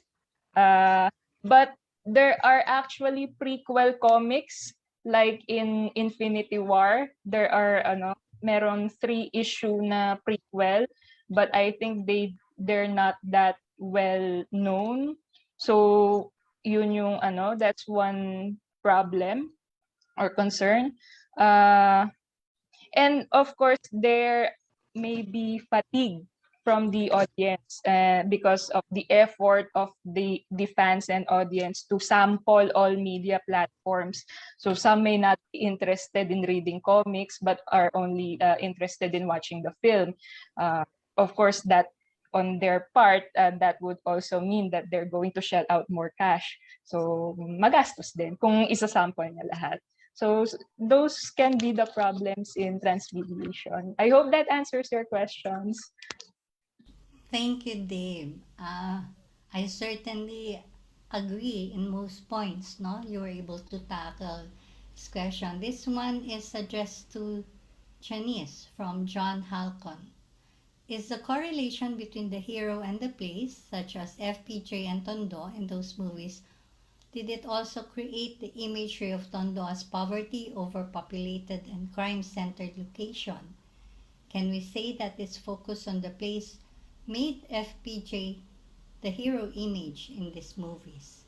Nowadays, for some, Tondo is still a scary place, but with Manila's image getting a new transformation, is Tondo still a good location, specifically for films with similar setting like those in FPJ films? Or can you suggest other places as well? Wow.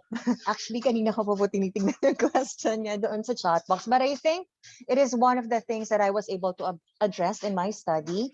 I think the question on the correlation between the hero and the place, yes, I was able to find the convergence of hero and place because here, there are many instances in the Tondo films of Fernando Poe Jr. wherein you can see that there is already the manifestation of a preconceived notion about Tondo. And I can also relate to that kasi parang up to this day, we still have this notion about Tondo na kapag pumunta ka sa amin, gigripuhan kita. Yung mga terms even of Manila Mayor Isko Moreno, those are actually the culture. It's part of the culture of Tondo because he was born in Tondo as well. So as to the correlation between the hero and the place, there are instances in the movie that it only showed how Tondo is perceived by other people. While there are pictures that I can attest to them, however, there are also pictures, sceneries wherein I cannot guarantee that it's all perfect. It's showcased perfectly. But with all those social realities present in Tondo, Manila, it provided an opportunity for the FPJ hero to showcase his heroic acts because we cannot say that those actions will be guaranteed as heroic if, for example, if there is no such place as Tondo that needs saving. Kasi when we look at the performance of the FPJ hero, there are actually instances wherein we can see like extrajudicial killings and the likes. And there are also instances wherein we can see that the FPJ hero puts law on his hands. So if we look at it, if we're going to be realistic, it's not considered justifiable. Those actions cannot be justified if we will not provide or if we will not present a space that needs saving. So it has long been has already been a long journey for Tondo to want to sanitize its place. And because of the social realities in Tondo, the FPJ hero was given an opportunity to show that I am here.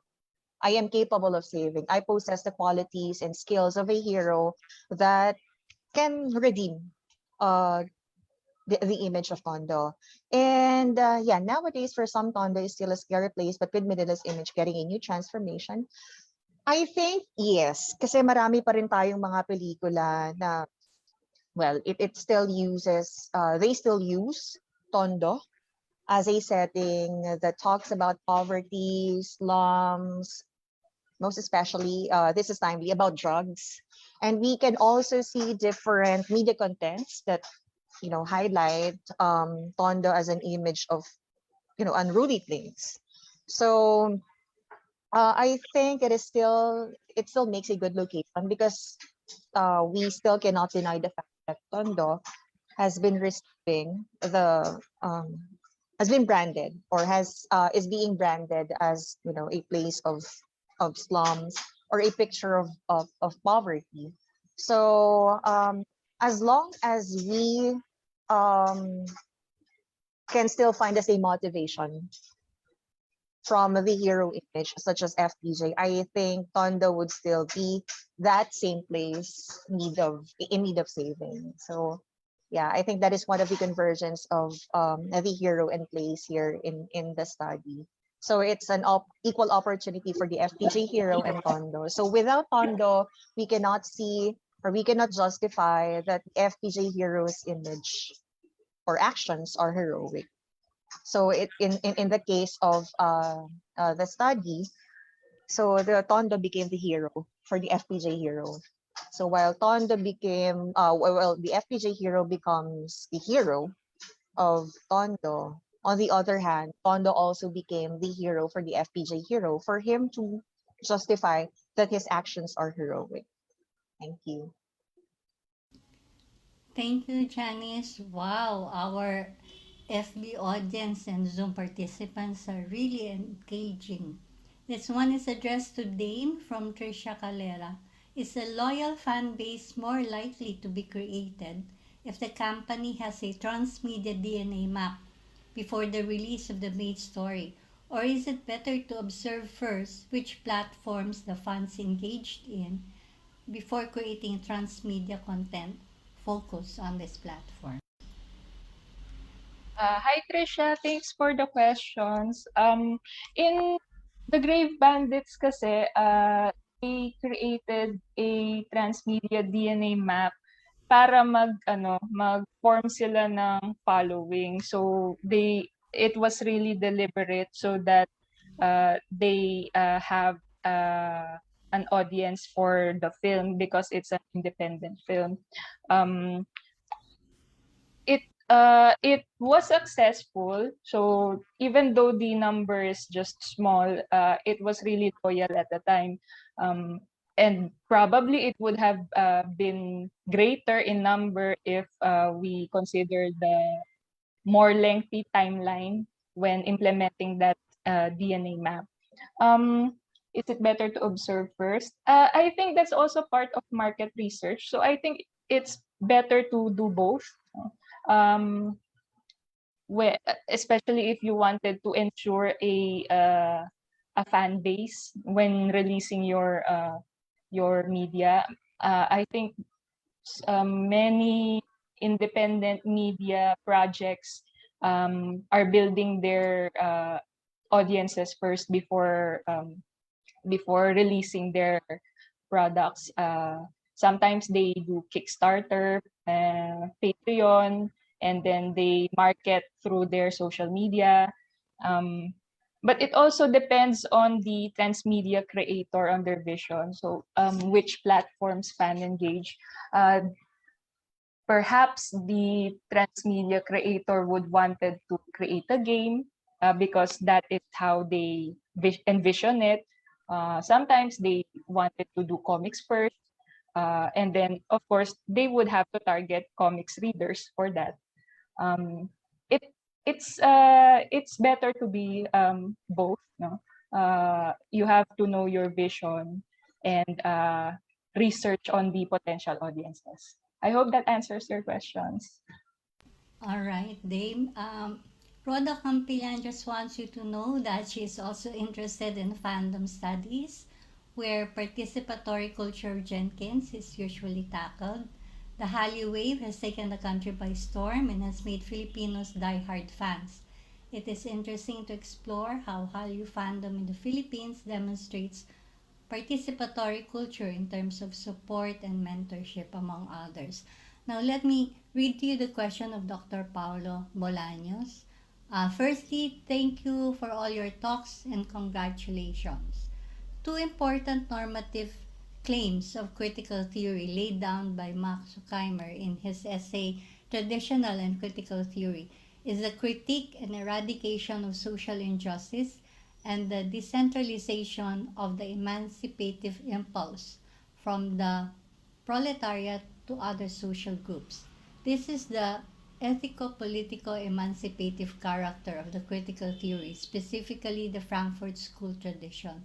How do you think these two normative claims play out in your own investigative projects in media?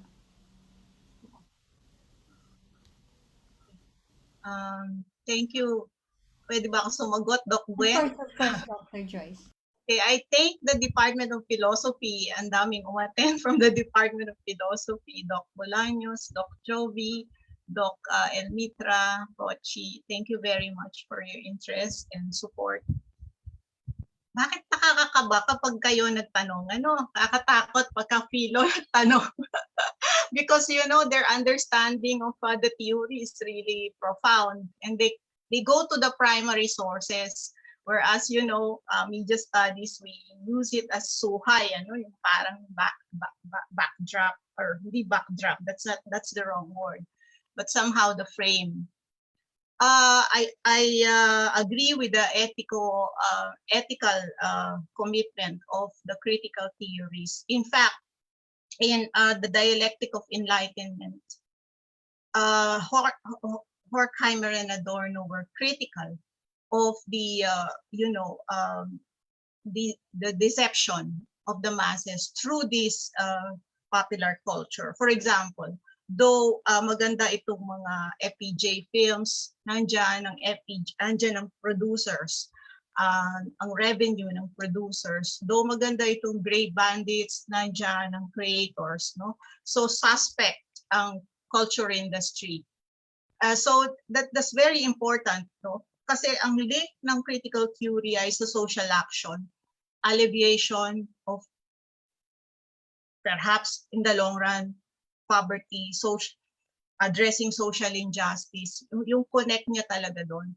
But the media scholars are there to unravel, there to expose through their analysis, and hoping that it will happen through enlightened following. No, the scholarship will have a following.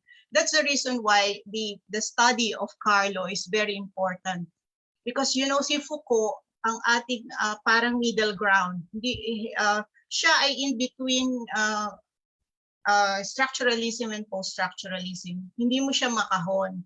Kasi ang maganda kay Foucault, dito sa study rin ni Carlo, ay bumabalik tayo sa archaeology.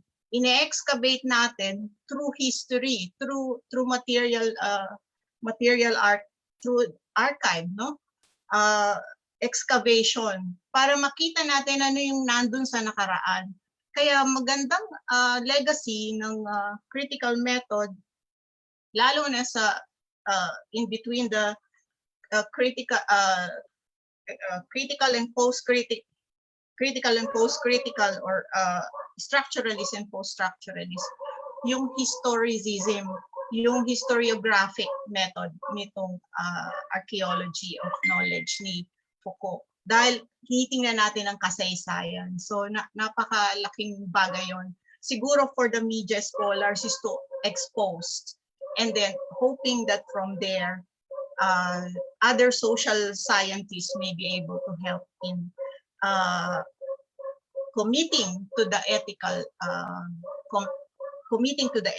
framework of critical theory. Kulang yung oras to address, but I hope it is able to answer that question. Thank you, Dr. Joyce, for that redeeming grace. Mahirap nga talaga magtanong ang Philo kasi ang lalim. Now, this one, I've seen several comments, but this will be our last one. If you have further comments and questions, you may address it directly to the panel in the future. From Earl Guzman of PUP, addressed to Janice. FPJ and his films have been used to study the construction of Filipino masculinities and the Filipino masculine ideologies. Would you say that there are also correlates between place and masculinity that is depicted not just in FPJ films, but in other texts where the primary characters are men? Also, would this translate to other types of masculinity, such as the bakla, as shown in Dolphy and Roderick Paulate films? Yeah. Okay. Right. So thank you, ma'am. On the question, Filipino masculinities and Filipino masculine ideologies, I think FPJ is only one of the many images of masculinity. If we look at it in the Philippine setting, there are different images of masculinity. Especially nowadays, there is already the prominent different TV personalities in the persona, for example, of Vice Ganda, who is born biologically a male, but then in the roles and the characters that Vice portrays in movies, we can look at it as, the different images of men and even women, for example, and even the images of the LGBTQIA community. So I think with FPJ's Tondo films, we can say that FPJ is only one of the many images of masculinity, of being masculine.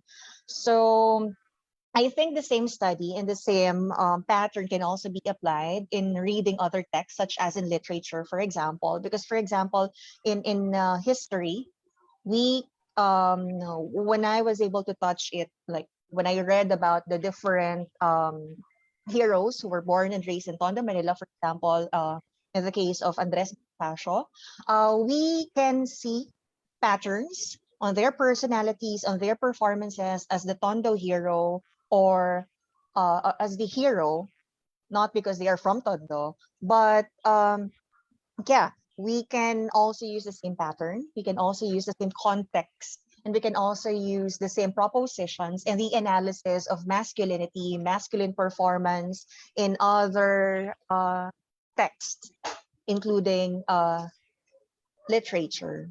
So yeah, up to this day, we still use the FPJ hero's performance in deconstructing the Filipino image of masculine. So I think this may also serve as an opportunity for us, or a kickstart for us, to attempt to analyze other masculine images in the Philippine landscape. And FPJ is only one of the masculine images. Thank you.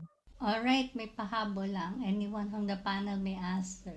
From Joy and Angela Santiago, I would like to ask, why is that across Philippine media, women are often portrayed as either a love interest or as a plot device to show the character development of the male character?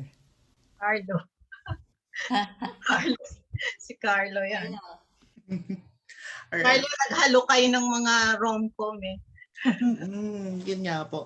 I think siguro yung kasi mostly ng mga rom-coms natin, female characters yung central to female characters ng stories natin. Siguro yung other plots like action, like yun nga, action po siya. Siguro yung kaya siya nagiging part yung women ng development kasi somehow nagiging game changer siya eh. For example, di ba, parang in the first part of the story ng isang narrative or example ng action, yung character meron siyang mission until ma-meet niya yung isang babae, ma-meet niya yung women, di ba? So, parang nagiging game changer yung babae, nagiging somehow parang dahil nagkakaroon ng attachment yung male character sa female character, nagkakaroon tuloy siya ngayon ng he'll find himself sa crossroads na parang itutuloy niya ba yung mission niya or will he pursue this love interest. So parang yun yung somehow nagiging part ng plot natin, yung mga women. For me, parang mostly parang action po yung tinutukoy ng question. Pero sa rom-coms kasi, sa context ng rom-com, it's really female-oriented yung stories natin. So lahat ng, most ng mga rom-coms natin, nagsa-start siya sa story ng women, idealism sila about love, about happy endings. So, yun, parang doon natin makikita yung differences nung characterization, for example, sa rom-coms and sa action films. Yun pa. Just an addendum, when yung kay Carlo, yung rom-com, dalawang genre yan, romance and comedy. Isa sa pinakamatatandang genre sa literary criticism. So napakalalim ng pinaghuhugutan niyan. So meron siyang universal application, meron din siyang indigenized. Kaya ang gandang pag-aralan niyang tinutukoy ng nagtanong kasi malalim yung pinanggagalingan niya. Lalo na kung ma-Asianize natin yung theory. Lalo na sa mga trabaho nila, Wimal Disayanake, na magsasalita sa amin kasi isa siya sa gustong mag-indigenize niyang romantic comedy, melodrama, yung mga kinalolokohan natin na akala natin negligible. But then again, it reflects so much about Asian sensibility and Filipino sensibility. Thank you, Ma'am Joyce. Thank you to all our FB Live audience, our Zoom participants. We really had a very interesting, but I have to wrap up with my synthesis. Okay. Critical and cultural studies of communication are focused on the analysis of cultural artifacts and practices in relation to social formations in which they exist. The interrelationships of cultural signs, their conditions of production, and the reception by audiences are the very core of such studies. Dr. Ariola's primer had provided us the theoretical and the historical perspective of these approaches to society and culture. She has also provided us with a link upon which the various papers presented have expanded to engage a broad range of theoretical and methodological areas, including semiotics and structuralism, literary theory, rhetoric, philosophy. She explained how Thomistic education provides its students with training on the critical lens in critical theory with research. Critical theory, indeed, is generally associated with ideas of the University of Frankfurt's Institute for Social Research, often referred to as the Frankfurt School, while cultural studies has its genesis in UK, particularly at the Birmingham Center for Critical and Cultural Studies. But critical theory and cultural studies are deeply mutually implicated, and their interrelationships are significant.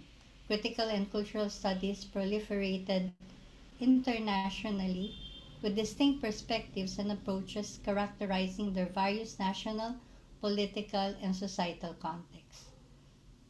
This was exemplified in the paper presentation of Dame Avelino on utilizing negative capability and paratextuality for transmediation in The Grave Bandits, where she delved into creating stories in convergence culture. Transmedia storytelling is the unfolding of a story across multiple media platforms, with each new text making a distinctive and valuable contribution to the whole. She examined critically The Grave Bandits. She concludes that The Grave Bandits' entry points for potential transmediation rested particularly on character codes, character aspects such as backstories, and hinted abilities are great ideas for further narrative expansions.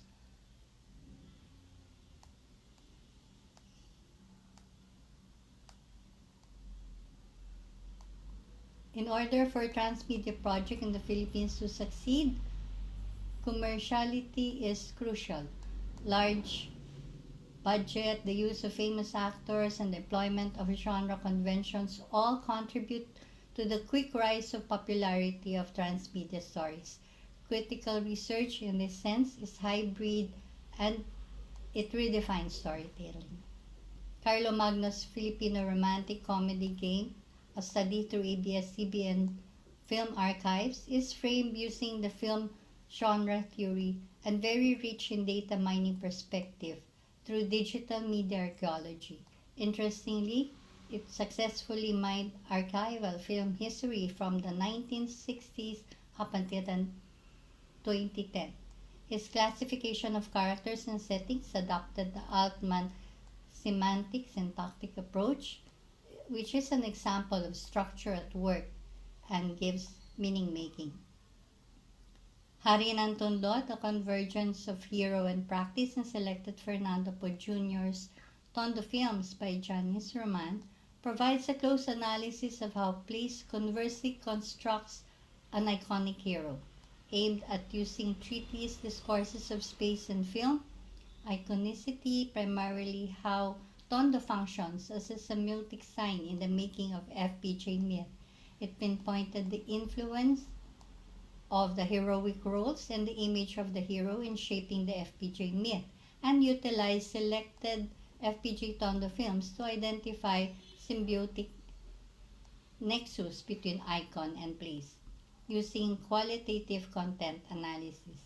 She successfully indigenized Campbell through its structure. Structuralism in this paper was the use of Campbell governing local cinemas and logos. The making of an icon has a simple message present in the sign, and what makes it critical is the fact that we tend to dismiss film as shallow. However, it makes it as a mirror to shadow reality of a hero becoming an icon. In conclusion, all papers were able to showcase the praxis of critical research, and it is hoped that this enriching forum has equipped our audience with a greater appreciation of the broad and extensive field of critical research. In closing, the Philippine Association for Communication and Media Research would like to thank all the audiences, FP Live, and our live Zoom participants um, for being engaged in this forum. Likewise, we want to thank the team of Dr. Ariola and all the core team members and directors of PACMRI. We also acknowledge the assistance of Ms. Kim Banadera who played the videos earlier. But before we go, I know it's 12:05 already. Let me just promote our next event, Lifelong Learning, a conversation with Dr. Braid and Dr. Masilog. These are two icons in the communication industry and scholarship. And we'd love you to join us again on October 27, Wednesday from 1 to 3 p.m. And for all the attendees, flash on screen is the evaluation link for the PACMRI forum today. And those who pre-registered on or before September 28 can expect their certificates to be emailed to them. Kindly leave a comment or a reaction in the event page, book, and Facebook. And please complete the evaluation form after the event and submit it by 11:59 of September 29-21. That wraps up our forum. We'd like to thank everyone for your active and very engaging participation. More power to PACMRI, and thanks to all.